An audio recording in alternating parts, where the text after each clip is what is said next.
ఇలాగూ తన యొక్క వ్యక్తిగత జీవితముల గురించి నెట్టివేయబడినటువంటి తండ్రి ఇంటి నుండి ఆయన నెట్టివేసిన తర్వాత మిస్పా అనేటువంటిది దేవునితో సంభాషించుకునేటువంటి స్థలం. దేవునితో యోబు మిస్పాలో సంభాషించుకుంటూ ఉన్నాడు. అక్కడ రాయబడినటువంటి విషయం ఏంటంటే తన సంగతి అంతయు సంభాషించుకుంటూ ఉన్నాడు. ప్రియమైన దేవుడు, దేవుని సన్నిధికి వచ్చిన మనము, దేవుని సన్నిధిలో వాక్యమును ఆలపిస్తున్న మనము, దేవుని బిడ్డలుగా తీర్చబడినటువంటి మనము ఎంత సమయం నీ జీవితంలో మిస్పాను దేవుని సన్నిధిని ఏర్పాటు చేసుకొని అనుభవపరుచుకొని నీ జీవితం గురించి ప్రభుతో సంభాషించేటువంటి అనుభవాన్ని నేను మనం కలిగి ఉన్నాం. మిస్పా యెహోవా సన్నిధిని తన సంగతి అంతయు యొక్క ప్రభుతో సంభాషించుకొనుచున్నాడు. ప్రియమైన దేవుని బిడ్డ, మిస్పా అంటే దేవునితో సంభాషించుకునేటువంటి స్థలము. పరిశుద్ధ గ్రంథంలో అనేక మంది జీవితాల్లో ఈ విస్మరణపడినటువంటి స్థలాన్ని మనం చూస్తూ ఉన్నాం. మొదటి సమూయేలు గ్రంథము మరి మొదటి అధ్యాయము 10వ వాక్య భాగంలో హన్నా జీవితంలో ఈ మిస్పా అనేటువంటిది దేవాలయముగా ఉంటూ ఉన్నది. హన్నా గొడ్రాలిగా ఉంటూ ఉన్నది. He did not arrange any fish or any animals for you and me. నీ కొరకు నా కొరకు ఆయన దేవుని వాక్యాన్ని విధేయత చూపించిన వాడు కాదు. Similarly, we are also did not obey to the word of God. అలాగైతే మనము కూడా అదే రీతిగా దేవుని యొక్క వాక్యానికి విధేయత చూపించేవారు కాదు. We live in our own ways, in our own thoughts, in the world, sinful life. అలాగైతే లోకంలో మన సొంత ఆలోచన బట్టి, సొంత మార్గాన్ని బట్టి పాపిష్టమైన జీవితంలో విరోధంలో జీవిస్తున్నవారు. We were very far from the real living God. అలాగైతే జీవన దేవునికి దూరంగా ఉన్నాం. అలాగైతే లోక సంబంధమైన వాటిని ఆరాధించుతున్నవారు. But God so loved us. అయితే దేవుడు మనల్ని చాలా ప్రేమించాడు. He did not arrange any fish or animals for you and me.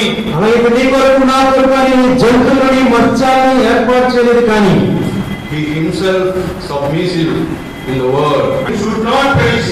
ఎవరైతే ఆయన విశ్వాసించుతారో నశింపక God has chosen you and me for everlasting life. అలాగైతే నిన్ను నన్ను దేవుడు Jonah 3 days and nights were in the belly's stomach. అలాగైతే యోనా మత్స్యం యొక్క కడుపులో 3 రాత్రి మగళ్ళు ఉన్నట్టు చూస్తున్నాం. But Jesus Christ, He died, buried, and He stayed 3 days and nights in the belly of earth. అలాగైతే ప్రభువైన యేసుక్రీస్తు వారు ఆయన మృతి నుండి పాతి కట్టబడి 3 రాత్రి మగళ్ళు ఆయన భూమి యొక్క గర్భంలో ఉన్నట్టు. After 3 days, He rise up. 3 దినాల తర్వాత ఆయన తిరిగి సజీవుడై లేచాడు. 1 Corinthians chapter 15:55.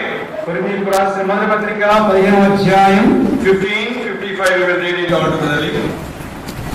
కొరింథీయులకు రాసిన మొదటి పత్రిక 15వ అధ్యాయం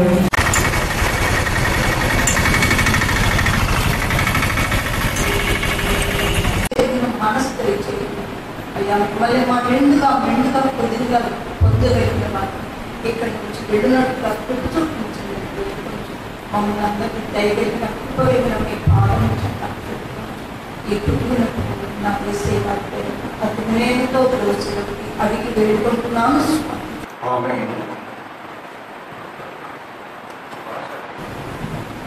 ప్రత్యేకమైనటువంటి పాటలు మనము విందామండి. ఈ సమయంలో రాజశేఖర్ గారు, అదే రీతిగా ప్రభుదాస్ గారు ప్రత్యేకమైనటువంటి పాటలు పాడి దేవుని నామమును మహిమపరుస్తారు.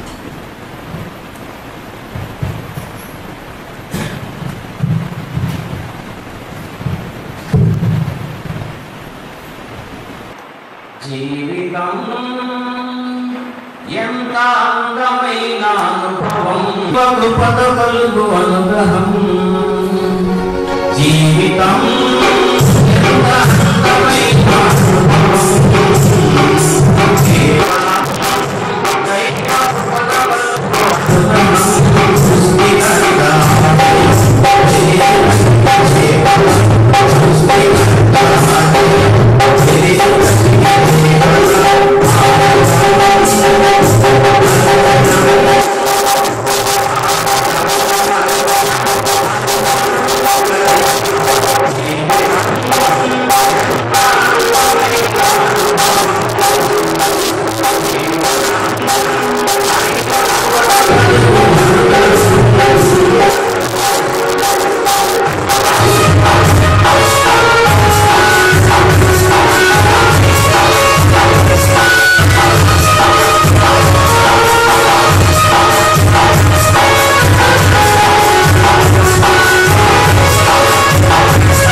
సాక్ష్యం చెప్పమన్నా, వారిని ఆహ్వానించమని చెప్పిరా.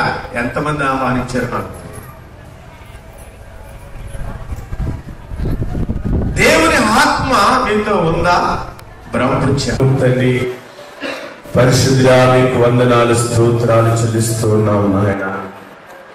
మీరు ఇచ్చినటువంటి ప్రభువా ఈ యొక్క పరిశుద్ధ దినాన్ని బట్టి మీకు వందనాలు స్తోత్రాలు. మా ప్రియులతో కొన్ని విషయాలు మేము మాట్లాడినాను ప్రభువా. వారి హృదయాలు వెలిగించబడి మీ కొరకు మండే వారి గురించి అడుగుతున్నాం. మా సహోడు సునదర్శుడిగా సుదేవుని బలపరచువాడు మీ వాక్యం చెప్పమల్లి మీ నామానికి మహిమ ఘనత ప్రభావం తెలుస్తున్నాం. యేసునామమున అడుగుచున్నాం తండ్రి, ఆమేన్.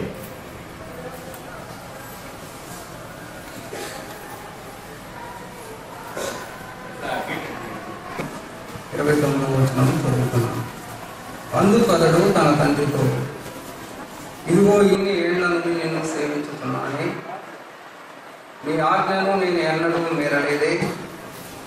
అయినను నా స్నేహితులతో సంతోషపడినట్లు నీవు నాకు ఎన్నడూ ఒక మేకపిల్లనైనను ఇయ్యలేదు. చిన్న మాట ప్రార్థన చేసుకున్నాను. పరిశుద్ధుడైన తండ్రి, ప్రేమ కలిగిన మా దేవానికి పాదములు కొందరు చెల్లించుకుంటున్నాము తండ్రి. మరొక మార్పు కృపాసన మీదకి వస్తున్నాము ప్రభావ. ఎన్నికైన వాడిని నన్ను బలపరచండి, నీ సూచాటను మరుగుపరిచి నీ మాటలు మాకు బోధించండి ప్రభావ. ఈ దవసను మీరు ఏర్పాటు చేసుకుని ప్రభావ, ఇక్కడ జరుగుతున్నటువంటి ఘనమైనటువంటి మీ సేవను బట్టి వందనములు చెల్లించుకుంటున్నాము తండ్రి. మీ దాసుని యొక్క సాక్ష్యము జీవితము తండ్రి నా జీవితానికి ఎంతో సవాల్కరంగా మార్చినందుకు వందనములు చెల్లించుకుంటున్నాం. వాడు మా కుటుంబం ప్రేమించిన కృపను బట్టి కూడా వందనములు చెల్లించుకుంటున్నాం తండ్రి. ఇప్పుడు వచ్చిన పిల్లలను పెట్టి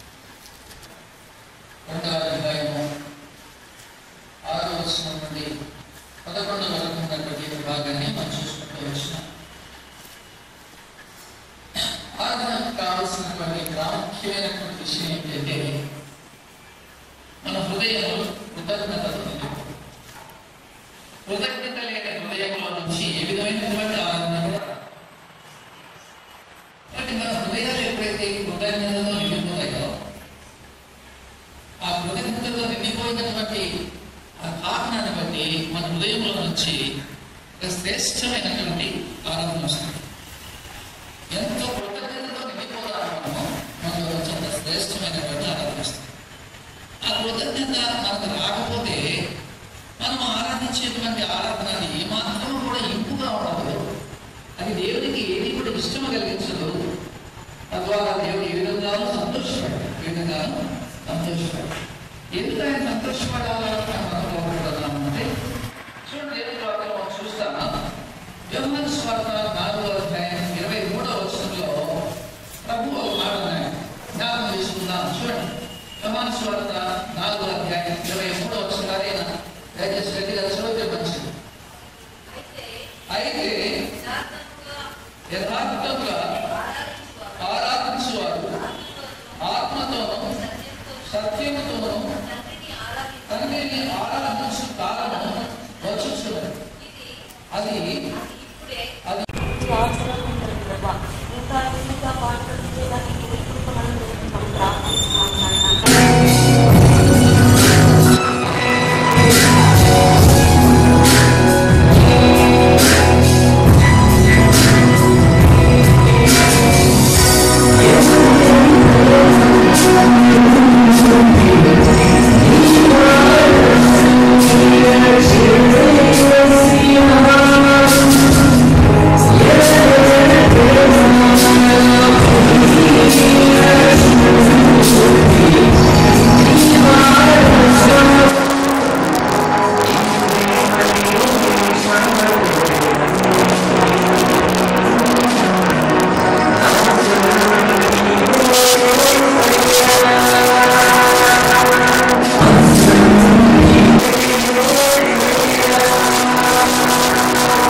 Thank you.